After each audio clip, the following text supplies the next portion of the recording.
सहनाववतु सहनौ भुनक्तु सह वीर्यं कर्वावहै तेजस्विनावधीतमस्तु मा विद्विषावहै। ओम शांति शांति शांति।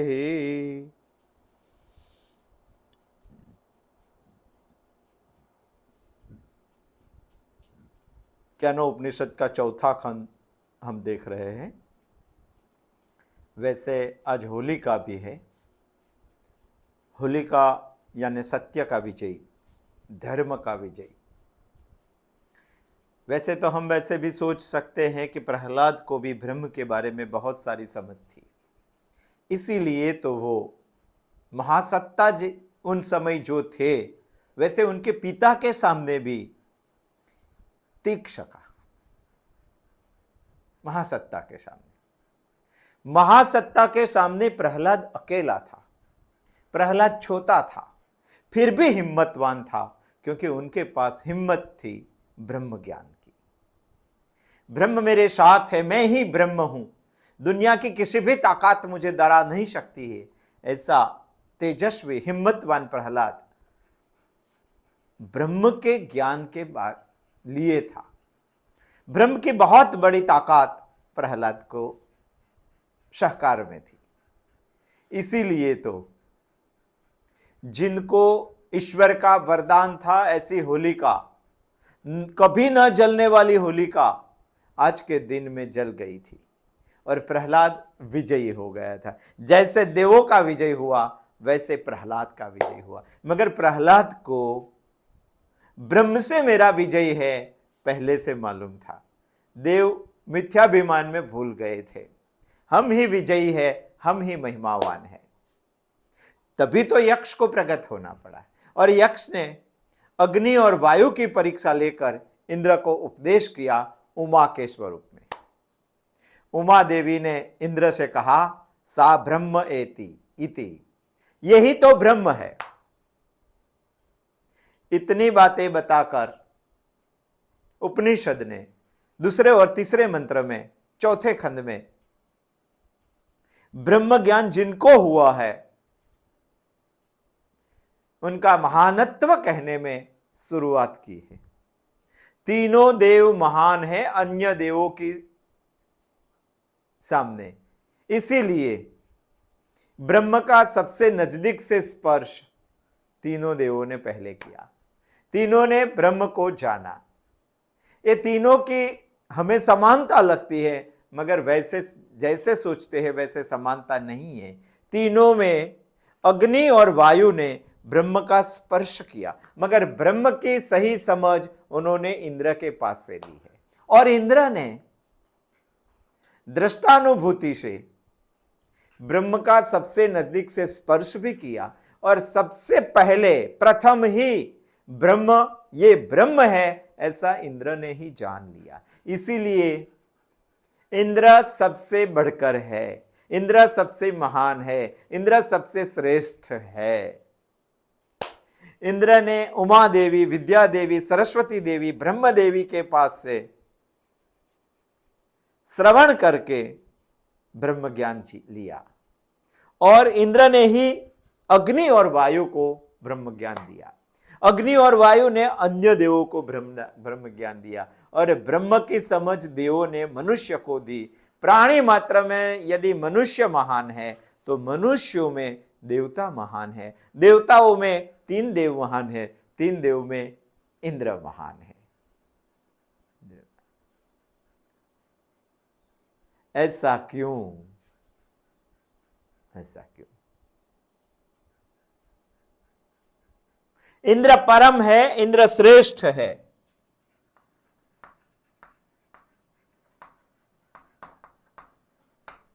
ये बात हम गत बुधवार को सोच रहे थे। क्यों? क्योंकि इंद्र ने ही सबसे सामीप्य ब्रह्म का स्पर्श किया है, समीपस्थ ब्रह्म का स्पर्श किया है। इंद्र ने ही सबसे पहले ये ब्रह्म है ऐसा जाना है। इंद्र कोई सामान्य शक्ति नहीं है, इंद्र एक धर्म शक्ति है।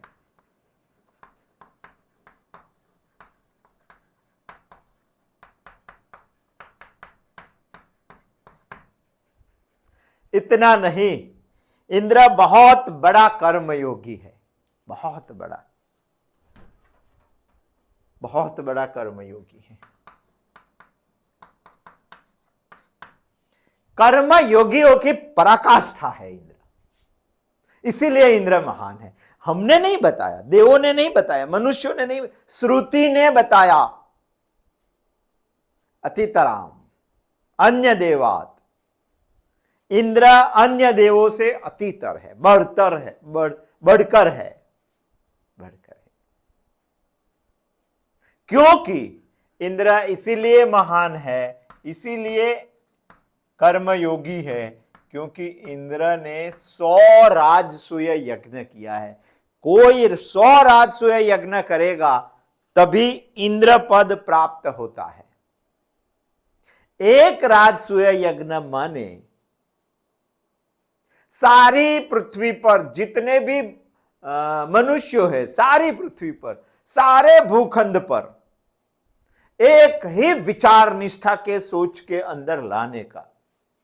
जैसे इंद्र की सोच थी वेदनिष्ठ सोच, तो सारे भूखंड में आए हुए लोगों को वेदनिष्ठ सोच के अंदर लाने का, सबको ये मान्य होना, सबको ये मान्य करना, ये महान कार्य है, महान कार्य। एक जन्म में नहीं हो सकता है। यदि बहुत प्रयत्न की पराकाष्ठा आदमी ला देगा तो एक जन्म में एक राजसूय यज्ञ हो सकता है, मगर तन मन धन से लग जाना पड़ेगा। उसकी काली, महाकाली, महालक्ष्मी, महाराज सरस्वती, तीनों शक्तियों को उनके साथ लेकर काम में लग जाना। मगर तीन साथ में नहीं रहती है, तीन साथ में रहती है तो इंसान मिथ्याभिमान में चला ही जाता है। वो संभल कर प्रलोभन और लालच के बीच में न आकर भी आगे बढ़ना, बहुत बड़ा कर्तृत्वशाली इंसान होगा तभी ये बनता है। और इंद्र ने 100 ऐसे राजसूय यज्ञ किया है, तभी वो इंद्र पद प्राप्त कर सका। सभी को वेदनिष्ठ विचारधारा के बीच लाने का। यहां महत्व की कोई सोच है तो यज्ञ ए महत्व की सोच है। यही सच्ची देव पूजा है, यही सच्चा संगतिकरण है और यही सच्चा मैत्रीकरण है। महान कार्य।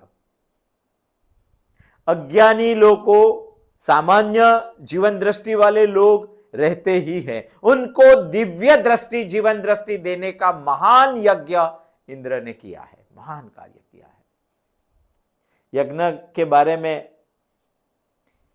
बहुत सोचा था और श्रुति यज्ञ का कितना महत्व होगा समझ लीजिए। श्रुति ऐसे यज्ञ करने वाले इंद्र को महान बताती है, यानी श्रुति जिनको महान बताती है उन्होंने यज्ञ करके महानता प्राप्त की है। तो यज्ञ कितना बड़ा होगा। 100 राजसूय यज्ञ करने वाले इंद्र को श्रुति महान कहती है। यज्ञ हमेशा जंगल में होता था, इसीलिए सामान्य समझ वाले लोग, ब्रह्म के बारे में अज्ञानी लोग, जो असंस्कृत है, ऐसे लोग जंगल में ही रहते थे। इसीलिए सभी यज्ञ जंगल में होते थे। सुबह प्रातः काल में समिधालय के सभी ऋषि एकत्र होकर यज्ञ करते थे, तभी सारे जंगल के लोग ब्रह्मा का चिंतन सुनने के लिए आते थे। यज्ञ में एक स्थान था ब्रह्मा का चिंतन सुनने के लिए आते थे। दोपहर को सबके लिए खाना होता था। खाना खाने के बाद सुबह में जो सुना था वो सच्ची जीवन दृष्टि की बात लेकर सभी लोग जंगल में न आए हुए लोगों के बीच में जाते थे और फिर सुबह इकट्ठे हो जाते थे। ऋषि हवन करते थे, ब्रह्मा का चिंतन होता था। दोपहर को सब इकट्ठा होकर खाना खाते थे। खाना खाने के बाद शाम को फिर जंगल में चले जाते हैं। सुबह में जो चिंतन सुना है यज्ञ करने के बाद, वो चिंतन सबको देने का, वैसे करके एक विचारधारा के अंदर सबको लाने का, बहुत मुश्किल काम है। एक जंगल में एक यज्ञ करने से ये नहीं होता था, एक संस्कृति खड़े करना, धर्म के साथ सबको लाना, जीवन का प्राण है धर्म, यज्ञ। संस्कृति को खड़ी करनी है तो उसका प्राण है यज्ञ, धर्म को टिकाना है तो उसका प्राण है यज्ञ। इसीलिए श्रुति ने यज्ञ करने वाले इंद्र को महान बताया है, महान बताया। हमें तो सिर्फ सोचना चाहिए, धर्म को टिकाना है तभी हमें यज्ञ चाहिए।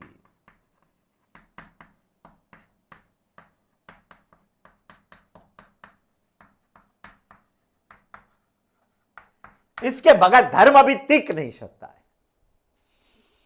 अथा तो धर्म जिज्ञासा, अथा तो ब्रह्म जिज्ञासा। यदि आपको ब्रह्म के बारे में सोचना है तो सबसे पहले धर्म के बारे में सोचना पड़ेगा। यदि आपको धर्म को टिकाना है तो उनके लिए पहले यज्ञ करना पड़ेगा, और ऐसे यज्ञ करने वाले लोगों को श्रुति ने महान बताया है। हमारे लोग कहते हैं कुणवंतो विश्वमार्यम, पर कभी भी आर्यवृत्ति का विश्व बनाना है तो पहले तो धर्म संगठना बनानी पड़ेगी। धारणात् धर्म इत्याहु धर्मो धारयति प्रजा हो। यदि आपको धर्म को धारण किया तो सभी प्रजा का जीवन दृष्टि बदलने का काम धर्म ही करेगा। धारणात् धर्म इत्याहु धर्मो धारयति प्रजा। महाभारत में अंतिम काल में भीष्म पितामह ने धर्म के बारे में बहुत बड़ा उपदेश दिया है, बहुत बड़ा बताया। मगर दुर्भाग्य ऐसा है आज की प्रजा का कि उन्होंने उनके बारे में कभी सोचा ही नहीं, सोचा ही नहीं। इस भारत में धर्म संस्थापना के लिए 9 में से 1 अवतार हो गया, मगर इस अवतार के बारे में कभी किसी ने सोचा नहीं, समय निकाल के। इसी दृष्टि से दुर्भाग्य है हमारा। इंद्र ने सभी धर्म संगठना खड़ी करने का महान प्रयत्न किया है यज्ञ से। इसीलिए इंद्र को श्रुति महान बता रही है। हम ये बात समझे नहीं, चुप गए। फिर से समझना पड़ेगा, फिर से उठानी पड़ेगी श्रीमद् भगवद गीता, फिर से समझना पड़ेगा, फिर से चिंतन करना पड़ेगा सभी श्रुतियों का। वैसा ही चला रहा तो प्रहलाद कैसे खड़ा होगा? वैसा ही चला रहा तो हिरण्यकश्यप का राज चलता ही रहेगा। यदि वैसा ही चलता रहा तो सभी लोग होलिका से डरते ही रहेंगे, कोई हिम्मत नहीं करेगा। कोई छोटा सा इंसान भी हिम्मत करेगा, अकेला भी हिम्मत करेगा और ब्रह्म को समझ के हिम्मत करेगा, धर्म संस्थापना के लिए यज्ञ करने की शुरुआत करेगा, तो उनके साथ श्रुति है। हम तो नहीं समझे कृष्ण की यह बात, मगर बाहर के बहुत लोग, भारत के अलावा कई देशों के लोग समझ गए, यूरोप के बहुत सारे लोग समझ गए। हम तो वैसे समझते कि विज्ञान से हमारा विकास होगा, मगर विज्ञान के साथ धर्म संस्थापना भी बढ़नी चाहिए, ये यहां के लोग भूल गए। यूरोप के लोगों ने बहुत सोचकर यह बात उठाई। जितना विज्ञान बढ़ा उतना ही धर्म संगठना का काम यूरोप ने बढ़ाया है। बाइबल से सिर्फ 4 आने का तत्वज्ञान है, 16 आने का तत्वज्ञान, 16 आने का तत्वज्ञान हमारे यहां है, फिर भी हम भूल गए। विज्ञान के साथ धर्म संगठना बढ़ाने का काम बाइबल का आधार लेकर यूरोप ने बहुत अच्छा किया है। सोचना चाहिए, कभी उन्हीं हिस्ट्री का अध्ययन भी करना चाहिए। यूरोप में एक 22 साल की लेडी हुई, एलिजाबेथ फ्रायर। उन्होंने क्या काम किया? उन्होंने बाइबल लेके यूरोप की हर एक जेल में जाने का शुरुआत किया, कैद खाने में जाने का शुरुआत किया, और जाते वक्त वो मातृत्व के हृदयत्व भाव लेकर जाती थी, मातृत्व के भाव से जाती थी, और सभी कैदियों को वो मिलती थी, बाइबल की सोच बताती थी। उन्होंने कभी भी किसी के सजा के बारे में नहीं सोचा, उसकी साइकोलॉजी ही बदल दी थी कि हर एक इंसान को प्रायश्चित का एक मौका देना चाहिए। बदल सकता है इंसान, सजा नहीं प्रायश्चित। वो बाइबल के आधार पर एलिजाबेथ फ्रायर ने यूरोप के सभी जेलों में प्रयोग दिया था। हम गीता उठा के कितने जेल में जा सकते? धर्म संगाथना, इंद्र की यज्ञ भावना। चेस्टर साउदेम नाम का एक इंसान हो गया जिन्होंने कैंसर के रोग के सामने रस्सी का संशोधन करने का प्रयत्न किया था, मगर यह रस्सी का प्रयोग तो करना पड़ेगा, और प्रयोग करने के लिए मनुष्य शरीर में अत्यंत वेदनाजनक थी वो बात। तभी चेस्टर साउदेम कैद खाने में जाते थे।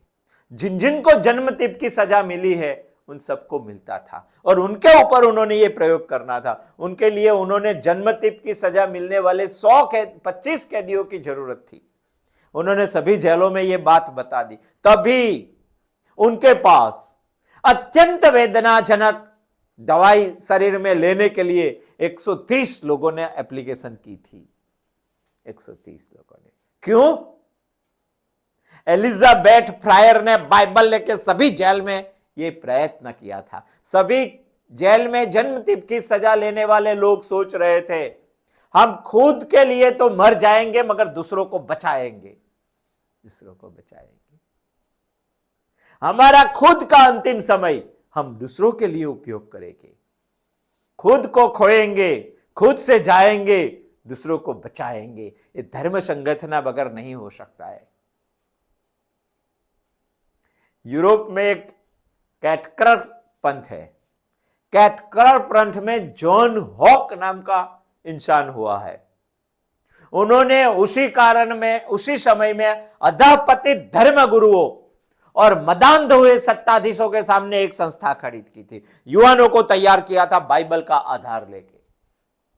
एक नहीं, हजारों युवाओं ने उन्होंने तैयार किया था। सिर्फ तैयार नहीं, बाइबल के लिए समर्पित, क्रिश्चियनिटी के लिए समर्पित करने, आत्मसमर्पित करने वाले इंसानों को उन्होंने खड़ा किया था।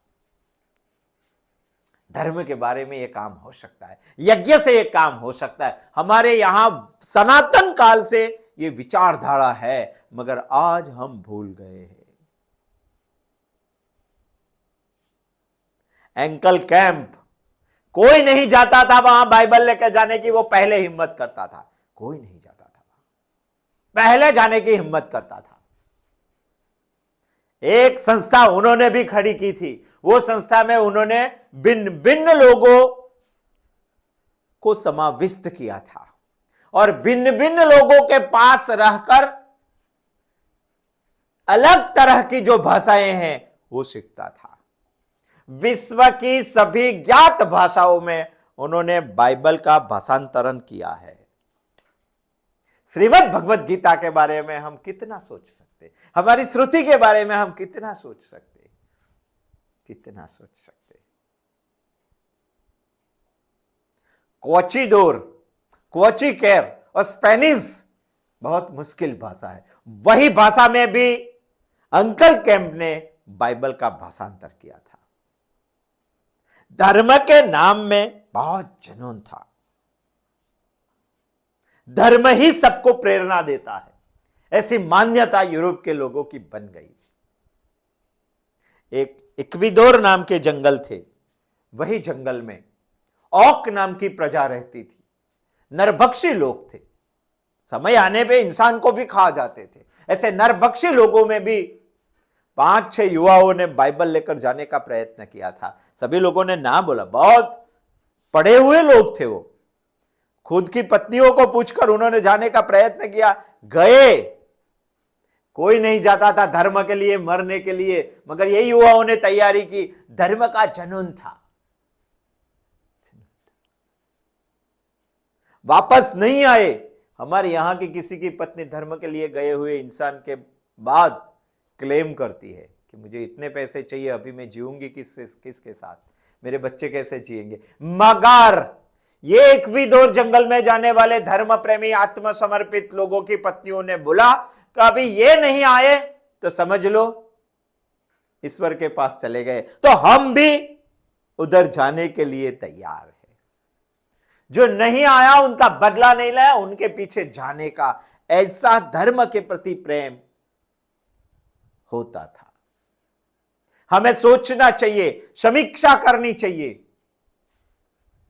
1/4 तत्व ज्ञान जिनके पास है 100% धर्म के बारे में समर्पित हो सकते हैं। 100% तत्व ज्ञान जिसके पास है 1/4 भी समर्पित होने का वो सोच नहीं सकते। बोलना है तो ऐसा बोल सकते हैं, हम अमीर बाप के गरीब लड़के हैं, और जो धर्म के बारे में मर मिटने वाले तैयार हो गए वो सभी गरीब बाप के अमीर लड़के हैं।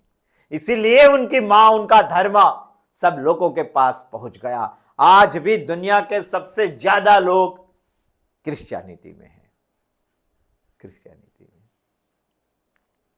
उनको समझ में आ गया धर्म ही प्रेरक बल है हमारे जीवन का, धर्म ही हमारे जीवन में जीवन दृष्टि दे सकता है। ऐसा हजारों लोगों ने स्वीकृत कर लिया है यूरोप में।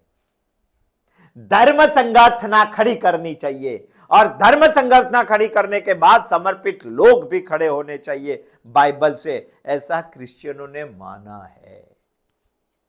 हमारे यहां धर्म आज तो बुद्ध और बुद्धि का कर्मकांड हो गया है। धर्म यानी बुद्धे लोगों को संभालने की चीज है, हम नहीं संभालेंगे। राम नाम जपना और राम नाम लिख लिख के सारी बुक्स भर देना, इसी को धर्म समझ रहे हैं। मान्यताओं से बढ़ा है हमारा धर्म, संप्रदायों से फंसा हुआ है हमारा धर्म। क्या मानते हैं हम धर्म को? मछली को लोट डालने के लिए नदी किनारे तालाब में लोग जाते हैं, उसी को धर्म मानते हैं। पक्षी को दाना देने के लिए जाते हैं, उसको धर्म मानते हैं। इससे अलावा और कुछ है या नहीं है? उपवास ये धर्म नहीं है, एकादशी ये धर्म नहीं है, सिर्फ तीर्थयात्रा करना वो भी धर्म नहीं है, मंदिर में 2 दफे जाकर आ जाना भगवान को थैंक यू बोल के, वो भी धर्म नहीं बन सकता है। नहीं बन सकता है। इससे बहुत सारा आगे। एक मानता है धर्म प्रेरक है, हमारे जैसे लोग मानते हैं धर्म निष्प्राण है। विज्ञान के साथ हमारे यहां धर्म की बढ़ती नहीं है, हम सोचते भी नहीं है। जितना विज्ञान बढ़ता है उतना धर्म बढ़ना चाहिए, नहीं सोचा हमने। हमारे यहां धर्म बहुत पीछे है, विज्ञान बहुत आगे है, सोचा नहीं था।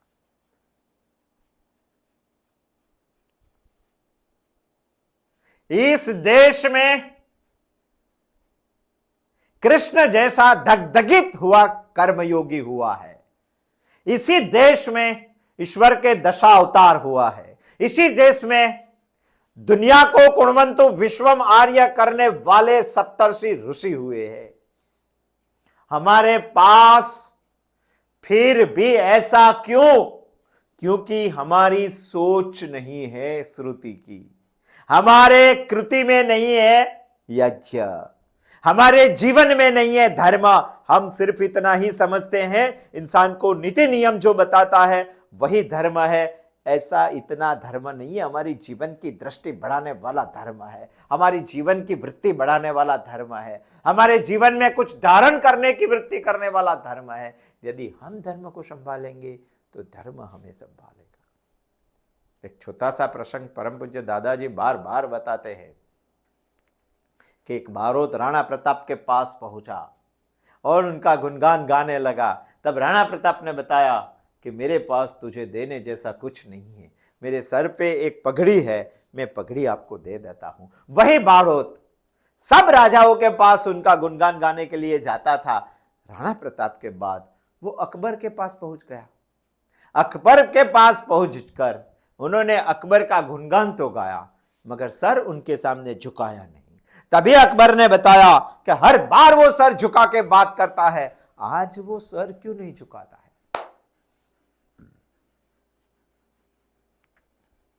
हम राजा मानसी और राणा प्रताप दोनों को एक समझते हैं। ज्यादा तीर्थ यात्रा राजा मानसिंह ने की थी। एक भी तीर्थ यात्रा राणा प्रताप ने नहीं की थी। हमारी मान्यता, हमारी सोच ही इतनी निम्न है कि तीर्थ यात्रा करने वाले मानसी को हम धार्मिक मानते हैं, युद्ध करने वाले राणा प्रताप को हम धार्मिक नहीं मानते।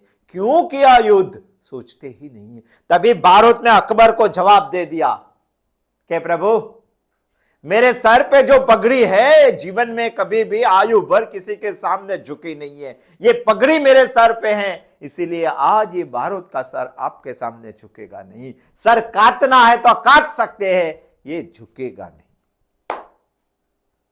धर्म हमारी रीढ़ की हड्डी सीधी रखता है। कभी हमने सोचा है इनके बारे में? आज भी यूरोप में तीसरे हिस्से की शिक्षण संस्थाएं धर्मसत्ता के हाथ में है। हमारे यहां 100% संपूर्ण धर्म शिक्षण संस्था राजसत्ता के हाथ में है। हमारी मान्यता भी इतनी, हमारी सोच भी ऐसी है। हम दारू नहीं पीते हैं, हम चोरी नहीं करते हैं, हम मांस नहीं खाते हैं, इसीलिए हम धार्मिक है। ऐसा नहीं है। आप ये सब कुछ नहीं करते इसलिए धार्मिक नहीं है। आप क्या करते हैं उसके ऊपर धार्मिकता का मतलब है, धार्मिकता का आधार है। हम क्या करते हैं, ऐसी सोच ही हमने कभी सोची नहीं है। हम तो ऐसा सोचते बाहर से कोई आएगा हमारा उद्धार करेगा। श्रीमद् भगवद गीता कहते हैं, उद्धरेद आत्मानम आत्मानम न आत्मानम औषादयेत। हमें खुद से ही हमारा उद्धार करना है, दूसरा कोई हमारा उद्धार नहीं कर सकता है। इसीलिए कृष्ण भगवान ने बताया, शत्रु तू ही तेरा है, मित्र भी तू ही तेरा है। हमें सोचना चाहिए धर्म को उठाकर। विश्व को प्रेरणा देने वाला धर्म वैदिक है, सनातन है, श्रुति का है। उनको टिकाने के लिए यज्ञ तो चाहिए ही। यज्ञ ही धर्म को टिका सकता है और धर्म ही मुझे खड़ा कर सकता है। मुझे खड़ा होना है, मुझे ब्रह्म को समझना है तो धर्म चाहिए। यदि धर्म टिकाना है तो यज्ञ चाहिए। यदि यज्ञ को समझना है तो पहले इंद्र को समझना पड़ेगा। 100 राजसूय यज्ञ जिन्होंने किया है, बाद में जिनको इंद्र पद मिला है, वो इंद्र को ही समझना चाहिए। अग्नि और वायु परोपकारी थे, मगर इंद्र परोपकारी भी था और यज्ञ करने वाला था। गरीब को मदद करना और एक बात है, और गरीब को गरीबी ही नहीं लगनी चाहिए ऐसा सोच देना, ये दूसरी बात है। अग्नि और वायु ने ये काम किया, गरीब को मदद की। इंद्र ने ये यज्ञ करके सबको बताया, तो गरीब ही नहीं है, सर्वस्य चाहम हृदय सन्निविष्टो, श्रीमद् भगवद गीता ने बताया है। ऐसी एक सोच सभी को देना, यह भी बहुत बड़ा यज्ञ है। होलिका के दिन अग्नि प्रगटाते हैं, अग्नि प्रगटाते हम भी कुछ उसमें हवन करते हैं। इसी दृष्टि से तो यह यज्ञ ही हुआ, मगर एक ऐसा यज्ञ कि जिनके बाद हम सोचते हैं प्रहलाद का विजय हुआ, होलिका का पराजय। सोचना चाहिए। इसीलिए श्रुति यज्ञ करने वाले इंद्र को बता रही है, वो अन्य देवों से अतितराम है, बढ़कर है। सोचना चाहिए। मनुष्य से देव बढ़कर है, देव से तीनों देव बढ़कर है। यत अग्नि वायु इंद्र, ये तीनों देवों से बढ़कर इंद्र है, क्योंकि इंद्र ने 100 राजसूय यज्ञ किया था, और यज्ञ करके उमा का वाक्य सुनकर सा ब्रह्म एति उन्होंने समझ लिया। बस कथानक बता के श्रुति ने हमें यही बताना था कि राजसूय यज्ञ करने वाला इंद्र महान था। और इंद्र किस लाइन में था? सोपाधिक ब्रह्म की उपासना और निरुपाधिक ब्रह्म की उपासना। हम सामान्य लोग हैं, और सामान्य लोग के लिए निरुपाधिक ब्रह्म की उपासना असंभव है। इसीलिए अब श्रुति हमें चौथे मंत्र से उपासना का निदर्शन करने वाली है। यह कथानक का एक उद्देश्य है, सोपाधिक ब्रह्म की उपासना का निदर्शन। किसी को भी श्रुति छोड़ने वाली नहीं है। आपके पास बहुत ज्ञान है तो निरुपाधिक ब्रह्म को आप पहले और दूसरे खंड में समझ लिए, थोड़ा कम है तो तीसरे खंड का कथानक समझिए, और भी कम है तो चौथे खंड की सोपाधिक उपासना के बारे में श्रुति ने जो बताया इनके बारे में चिंतन कीजिए। आने वाले बुधवार को आएंगे, हम इनके बारे में और कुछ चिंतन करके श्रुति हमें क्या बताना चाहती है अंतिम खंड में चौथे मंत्र में, आने वाले बुधवार को आएंगे, सोचेंगे। अस्तु। जय श्री कृष्ण।